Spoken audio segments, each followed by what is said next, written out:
Bob. Good morning, Blues. WRFG Atlanta. Good morning, Blues.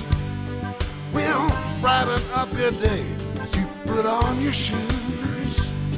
Yeah, yeah. You know it's got to be the way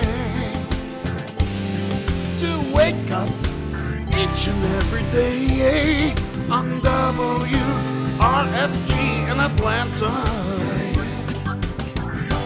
Good morning, Blues. Good morning, Blues.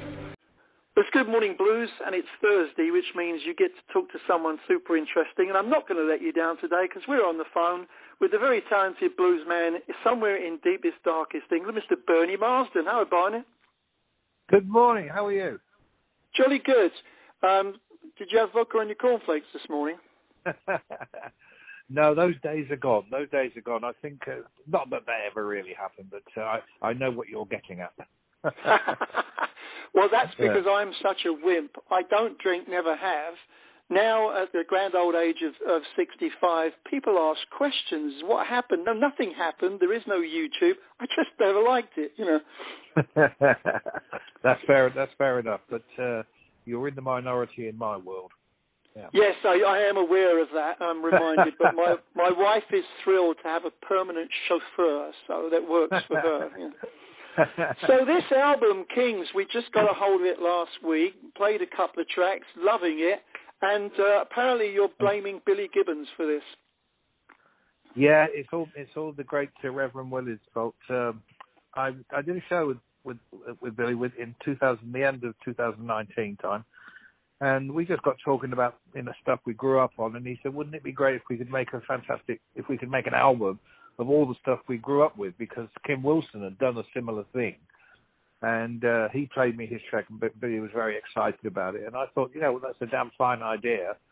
So as I got back after the gig that night, we had a great play together, and I started putting together my list of songs, which wasn't difficult, really, because there's quite a lot to draw from. Well, there is a lot that comes under that title, but I did wonder how you got around to actually creating the selection. What were the factors? Was it that easy to say these are my favourites, or did you have to pick and choose? And did rhythm come into play? They're not necessarily even my favourite by Freddie Albert or BB. It's just a matter of I wanted to do stuff that I felt I could add something into a different kind of attitude to it, and I think I could have made this record to a certain extent, with any time in the last 35, 40 years, really. But I wouldn't have made such a good record because I think lyrically now I can get behind what these songs are saying, because I've had a long career, and I have family and been through all the ups and downs, the blacks and whites, the different colours of the rainbow or whatever of general life. And I think to sing these songs now, I think I could understand them a bit better than I could. In the old days, all I listened to really was the content of the guitar playing, which is, nothing wrong with that. But I didn't really take too much interest in the lyrics. And now that's what I wanted to. That's why I did stuff like, Help the Poor and stuff like that. I think it's just a slightly different attitude. Well, it certainly comes across, because my 20-second interpretation of the album, remember, as a music listener, not a musician, and I find that does change things, obviously.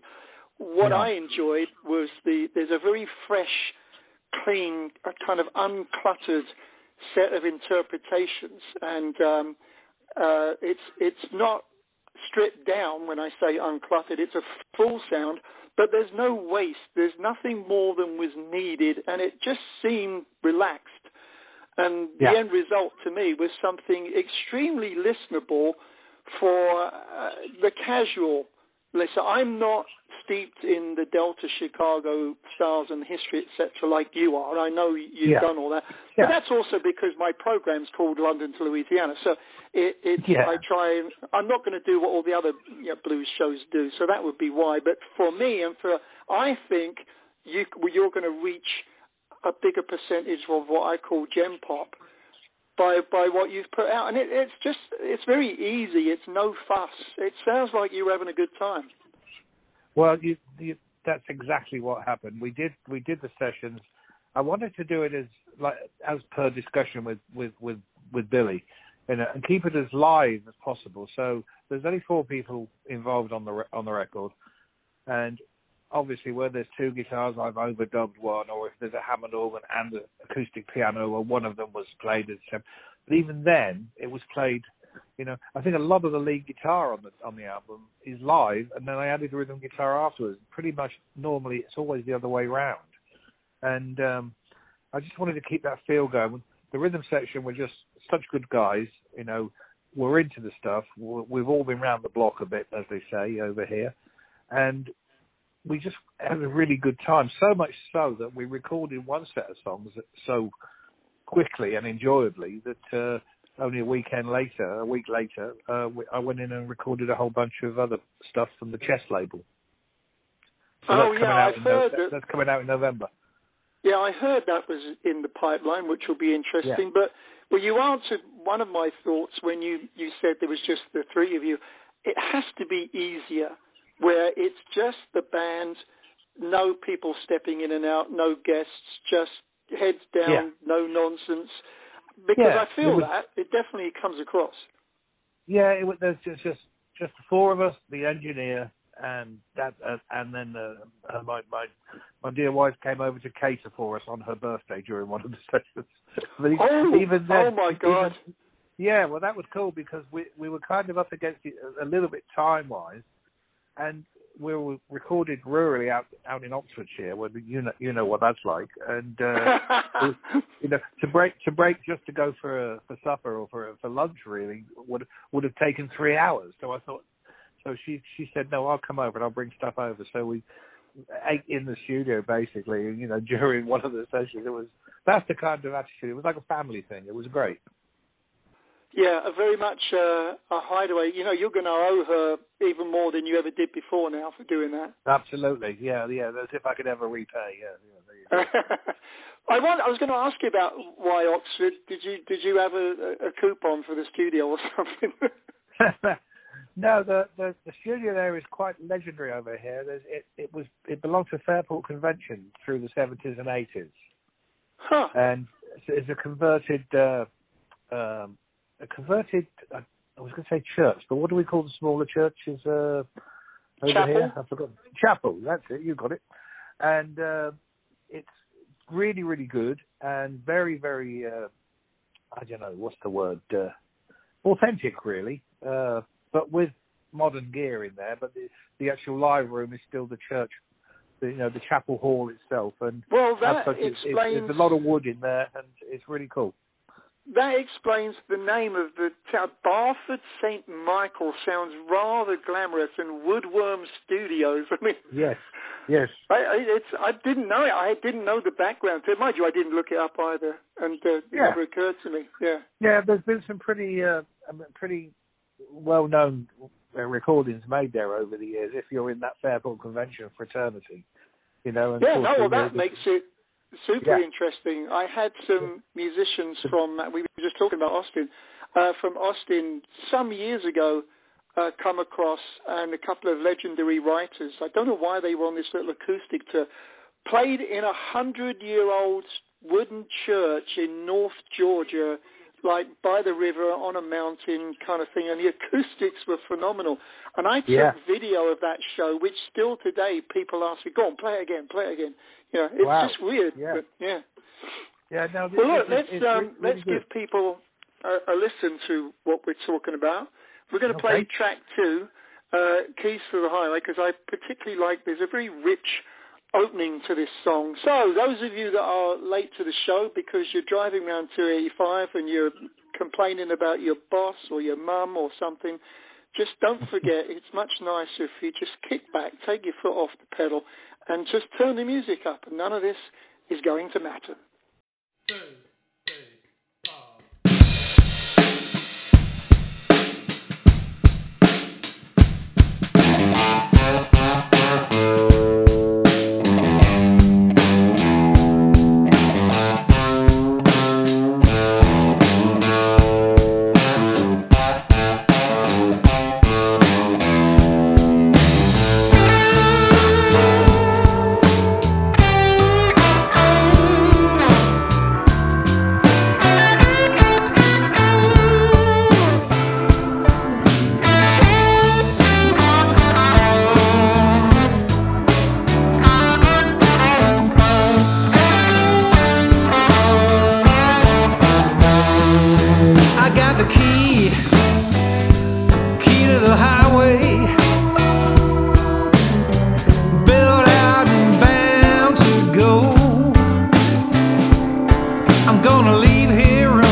man is much too slow, yeah.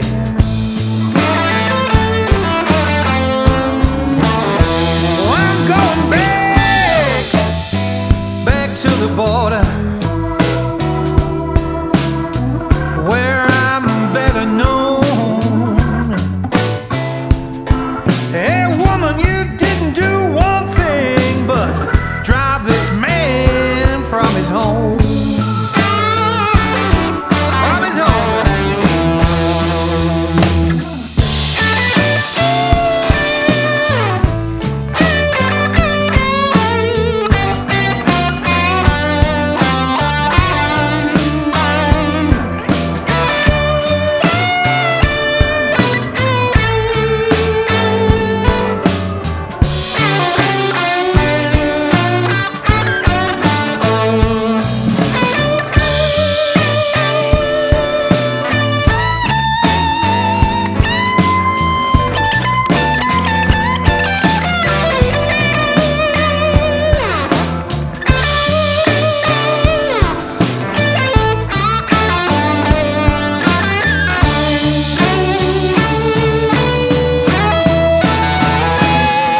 When the moon peeps over the mountain,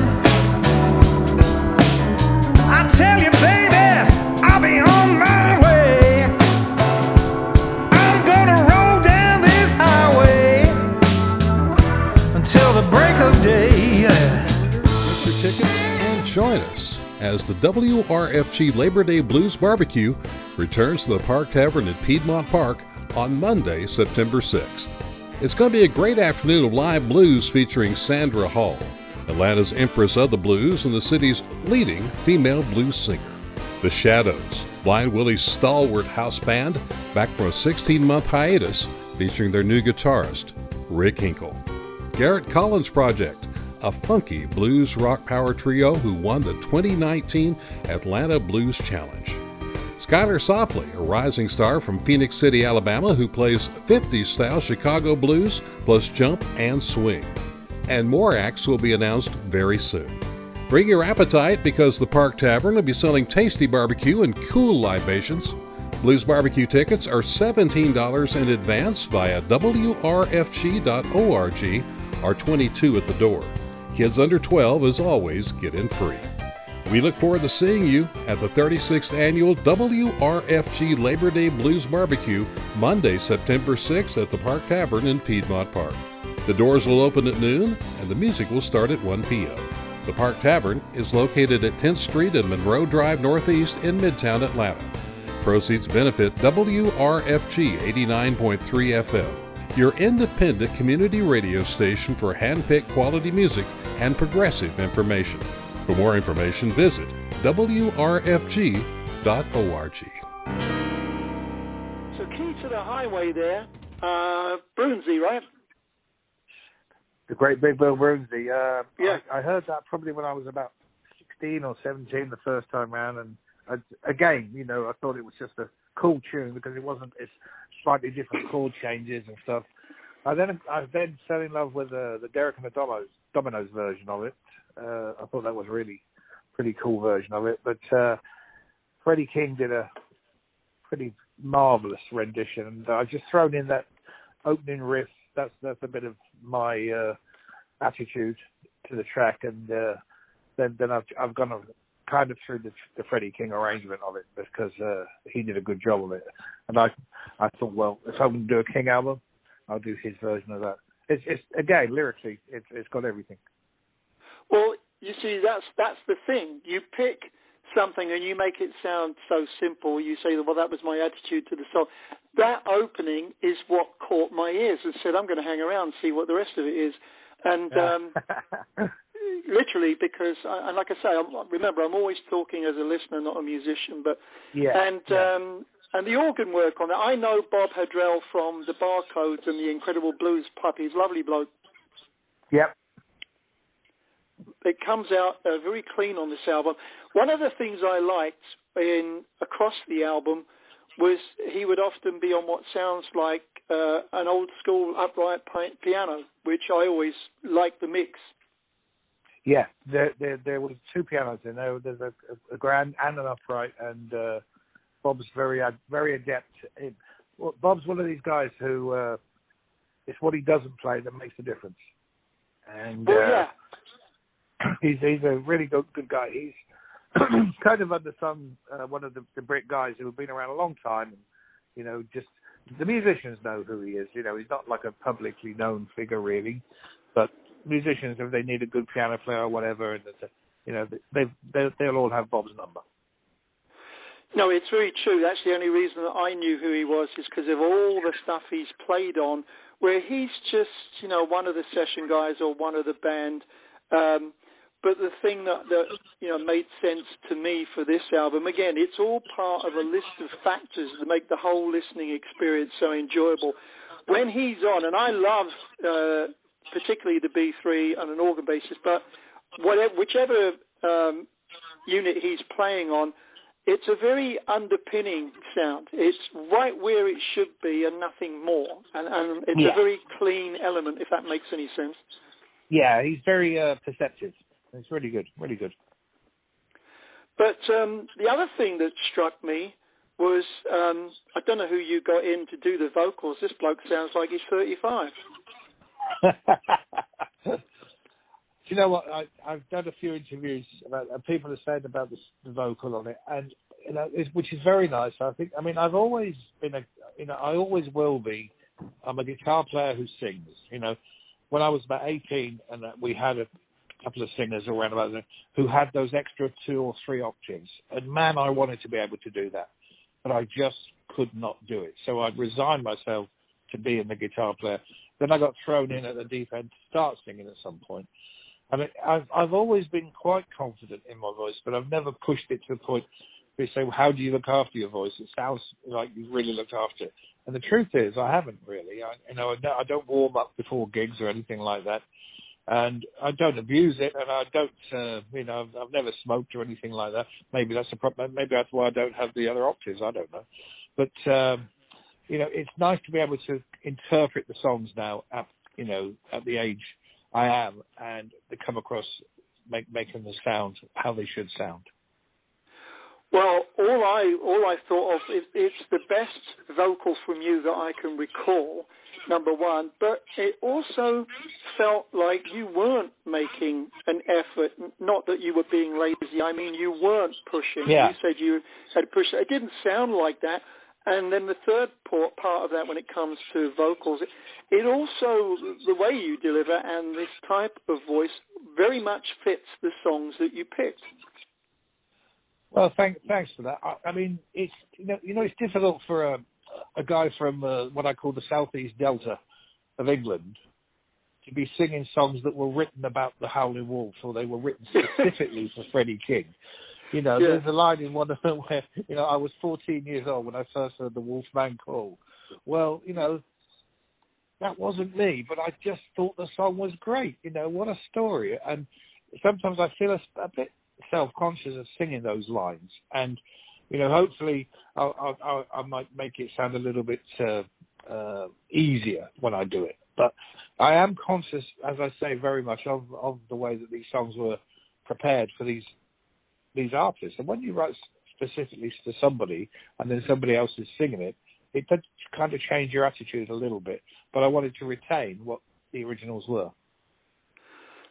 Well, I think you absolutely covered that, and you mentioned back in the beginning that sometimes, it might be difficult to get across to people that, you feel comfortable in singing these songs when you weren't born into it. But I think that's another thing that's useful when you get to the grand old age that we are, is your attitude towards it and your comfort level in an appreciation has improved greatly, because you understand the period, the people, and the music better than you did when you were, 40 years old. And I think that makes it easier for you.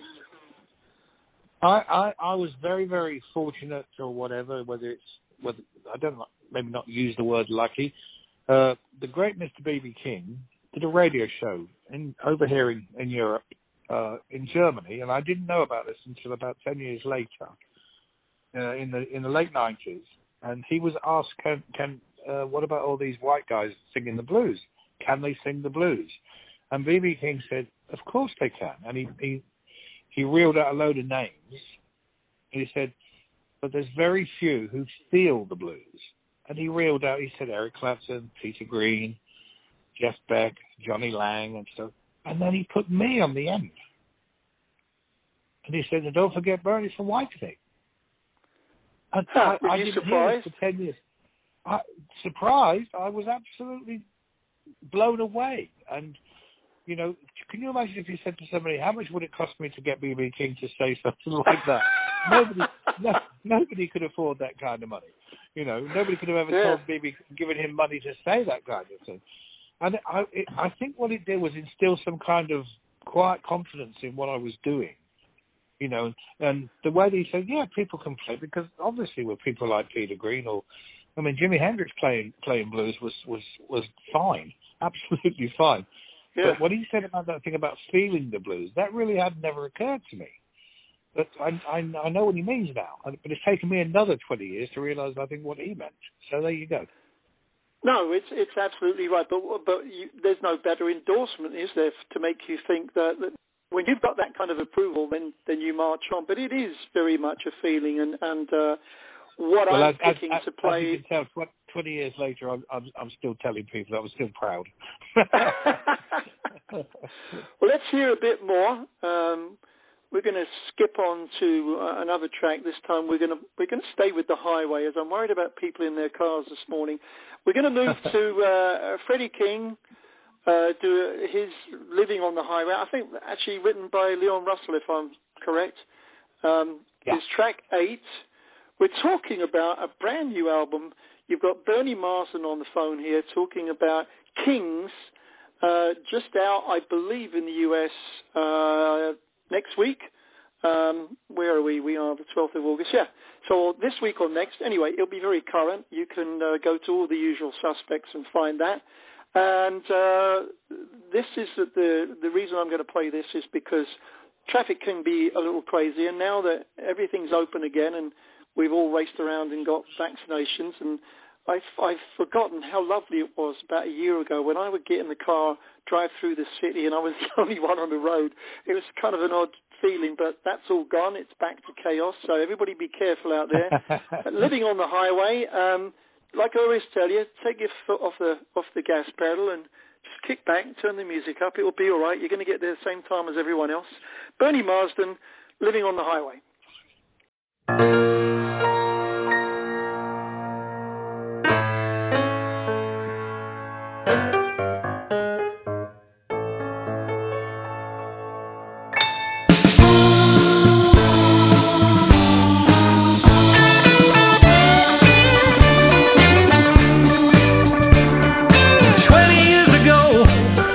14 years old when I first heard that wolfman's howl.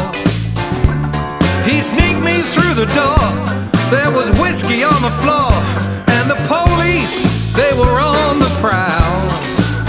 Well, it seems so long ago, I'm living on the highway now.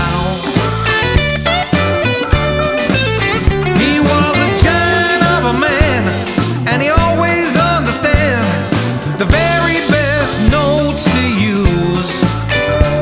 Well, his hand made two of mine, and his heart beat right on time, and he taught me how to sing the blues. Well, he's the reason why I'm living on the highway now. Woo!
Dana Gillespie from London, England, to tell you about the second best way to wake up.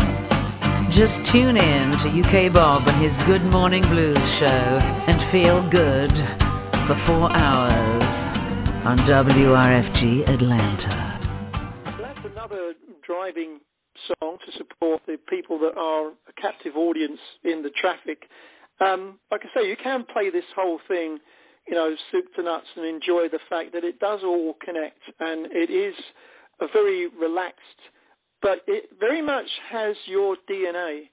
It's not somebody doing covers. I don't hear that at all, and I would be critical. It's the reason I don't go see. I don't mind the occasional tribute band if they're very good at what they do.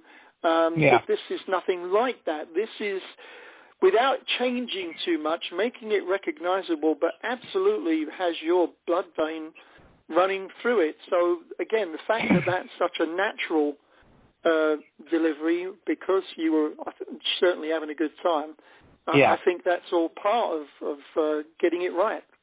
I never saw it as a tribute album. I always talk about it as a thank you album.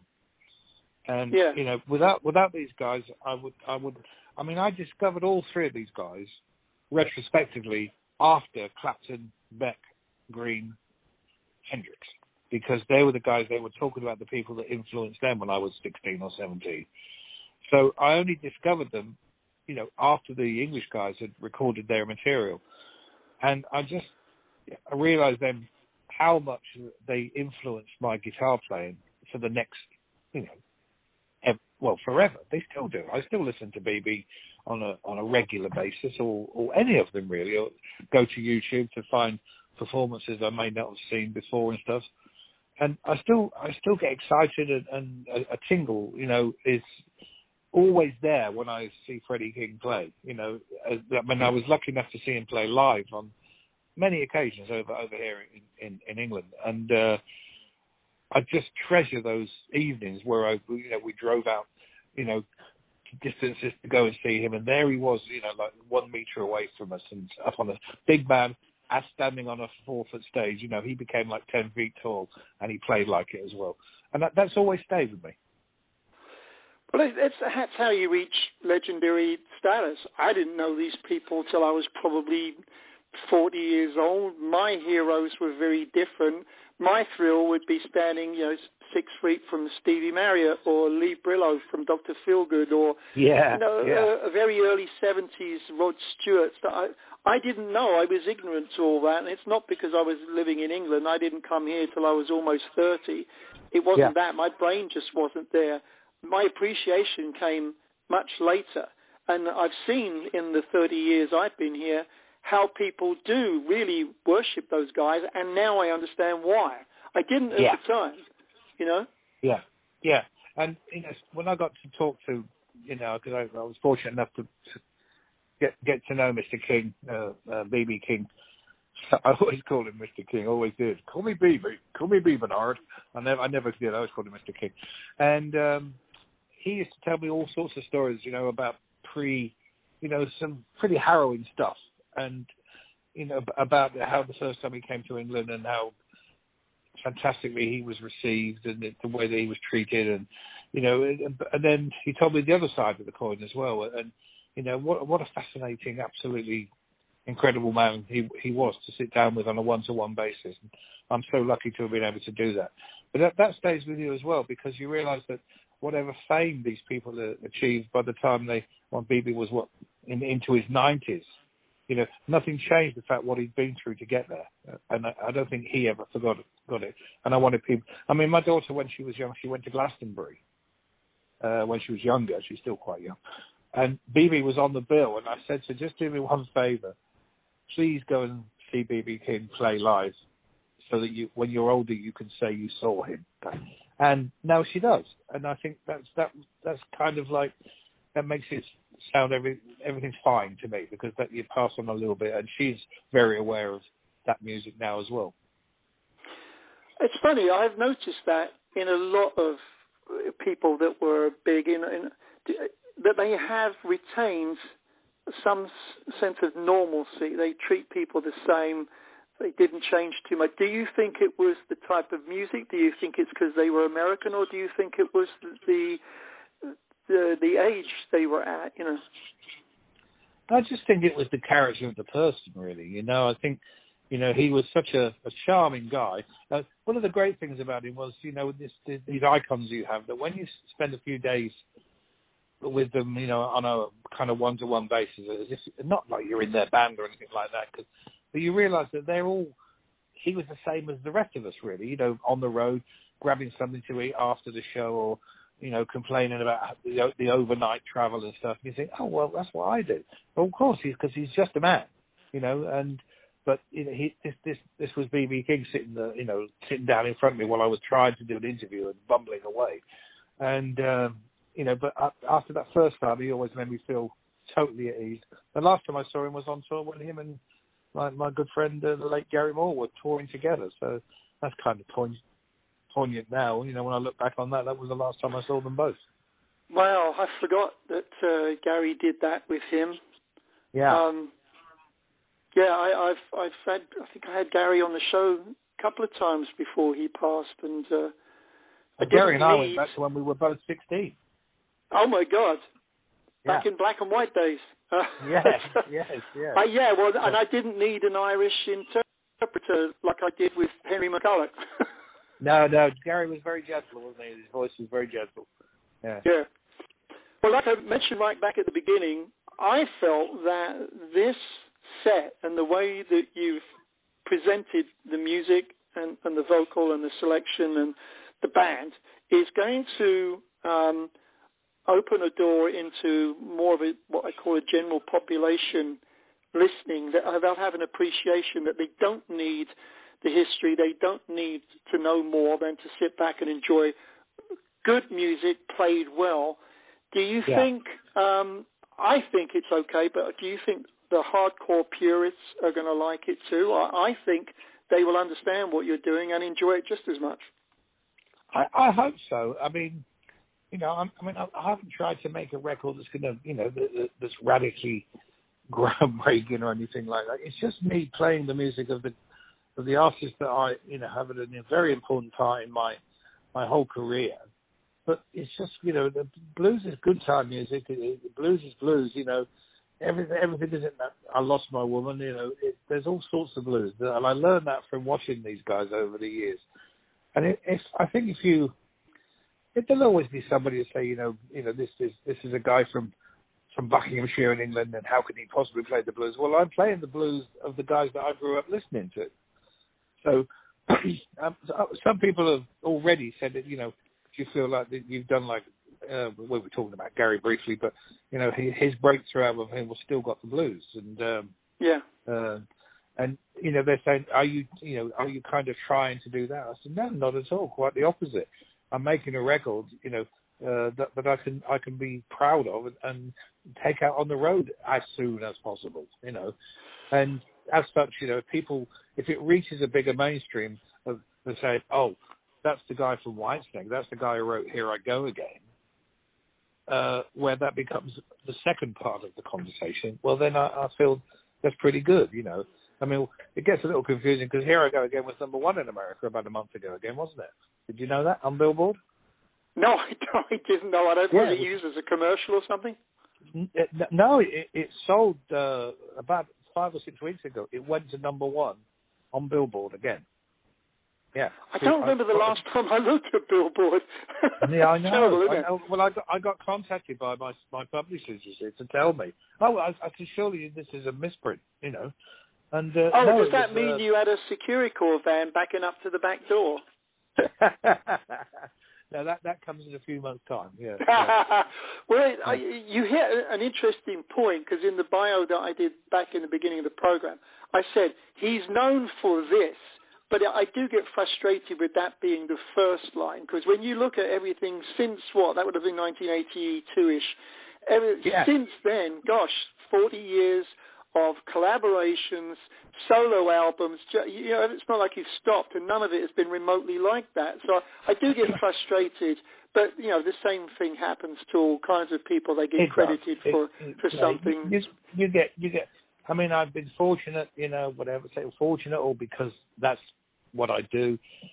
I've worked with Jack Bruce, I've worked with Ginger Baker, I've been on the stage with the Allman Brothers. Joe Bonamassa, I wrote, most of Royalty with him in the last year and a half.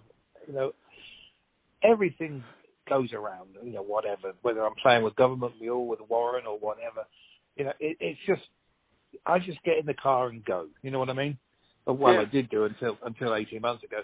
But that's been my, that's been my way of life, really. And but it's always going to come back to Whitesnake because of the massiveness of Here I Go Again. I'm not, you don't quite, that's going to happen regardless, because especially in America where that song is such a huge,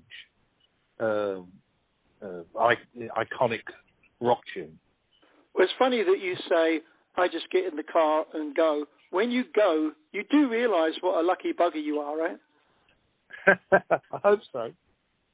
No, I mean, to lead that life, I don't mean that it's not worthy from a talent point of view, but that's what you get to do, But that's what I've been doing since 1972, 73, when I first turned pro. Yeah.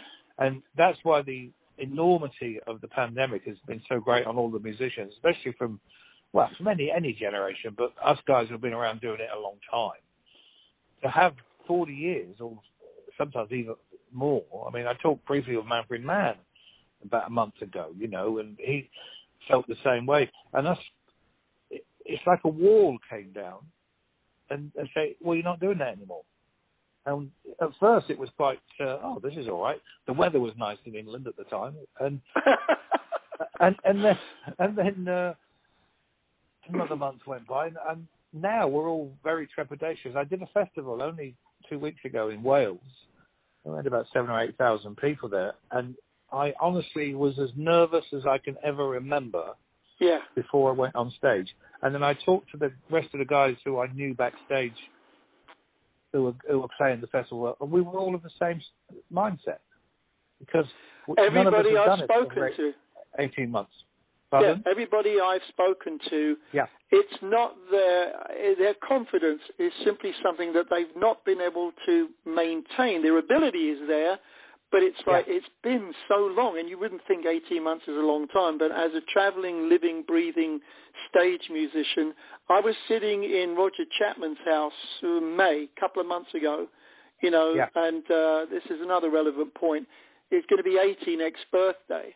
He's still got, the most unusual voice, of course, and his fear was the fact of, I want to play live. It's what I do. It's what I've always done. And he was a little concerned. Everybody is. Everyone I speak to has had the same thing. But you know what? Everything's opened up over here about 7 or 8 weeks ago. Festivals started last weekend and are ongoing. It's just going to take a couple of live gigs to go, whew, that feels good. I'm not worried anymore, Well, I felt rejuvenated after the festival, and I did a private party. Zach Starkey and I, and a bass player, we played at a private party the Wednesday after I'd done this festival with 7,000 or 8,000 people, and I think there were 50 people there, and we were again, all of us, really, we were looking at each other saying, "Are you nervous?" And said, "Yeah, really." And Zach, there's the drummer from The Who, he said, I feel a bit strange. I said, so did I on Sunday, but don't worry about it. Once we start playing, you'll be fine. Well, you mentioned earlier Ginger Baker and Joe Bonamassa, which is a great segue to have me ask you how the Cream sessions went. Hey, you know about that, do you? Okay. They were really good. Very different, very demanding, for obvious reasons. Ginger was in great form. Both playing and verbally, shall we say? I'm trying to be polite. It was fantastic. I got Joe involved because I just thought he was the perfect person to be contacted, and because he's such a close friend of mine, they said to me, "Oh, can you, would you possibly call Joe Bonamassa?" And I said, "Yeah." And they said, "What's he going to cost? What's he going to cost?" And I said to him, you want, they want to know what the deal is. And he said to me, you're on the session, right? I said, yeah, of course, yeah. He said, right. He said, 2 Diet Cokes. No, the reason I know about it is I talked to Pete Brown. I was thought you might talk to Pete, yeah. Yeah, and also I had Bobby Rush over here a few times, and I just thought that was the most interesting thing for him to be added to that list of people on those sessions. What was that, 2.5 years ago? One of the best 2 days of my career, working with Bobby Rush. He's such a trip. Oh man, it was like, to me, it was like I was in the studio with Howlin' Wolf. Well, the reason I wanted to point that out is I mentioned Roger Chapman and Bobby Rush. There's a list of people you would be surprised if you think about it and put them together name-wise. You go, my God, he's right. There's a list of octogenarians that are rocking it. Tom Jones was the #1 album in England back in April. Eric Burden is 80, still killing it. And there's a great long list of these people, and I want you to think about that because you're 10 years behind them, and it will make you feel very good about the future. Well, thank you for that. I hope so. I mean, Manfred's in his 80s now. These guys are they're just remarkable, really. I mean, one of the younger ones is what's Eric Clapton, 75, 76 now? He's up there, yeah. Yeah, Jimmy Page, Jeff Beck, and because you'll think of them as being these older guys. When I was 15 and living in total awe of these guys, they were the great ages of 23 and 24. Well, I think they're old blokes, but it's the whole thing. I hope everybody gets a chance to feel like I did down at that festival, and for all that tension to, not all of it, but 90% of it went away. And, I thought, you were standing out on stage thinking, this is what I do. This is what I do. And it was great. The crowd, I have to say, were just incredible. So all the crowds are out there going out to shows, God bless you. It's because it all comes from you. It does indeed. A very relevant point for us to close with a song, "Help the Poor." We're gonna finish off now. Those of you that tuned in late, you know the rules.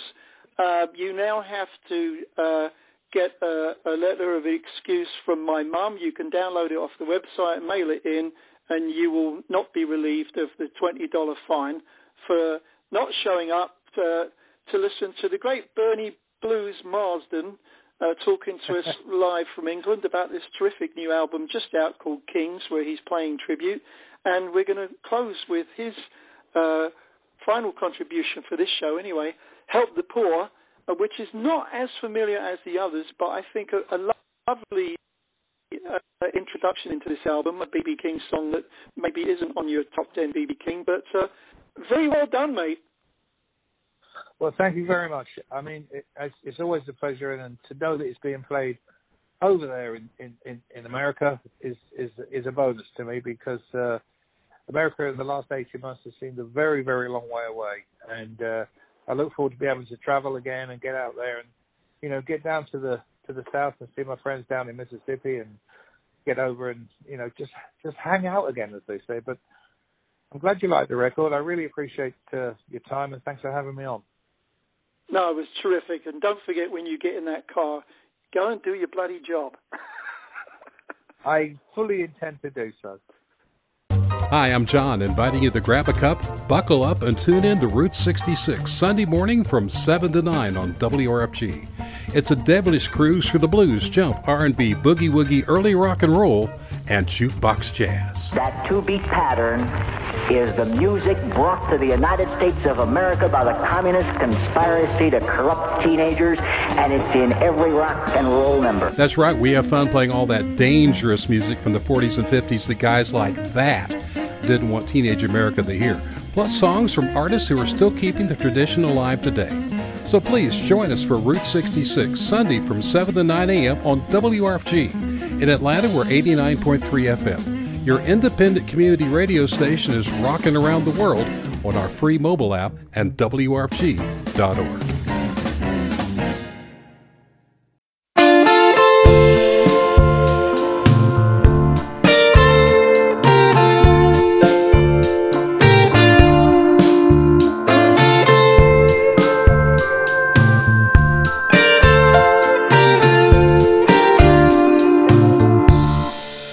Help the poor. Won't you help poor me? Have a heart, won't you, baby? Listen to my plea. I need you so much, I need your care. Need all the loving, baby, you can spare. Help the poor. Baby, won't you help poor me? Say you will. Please say you'll help me on. I can't make it no further in this world alone.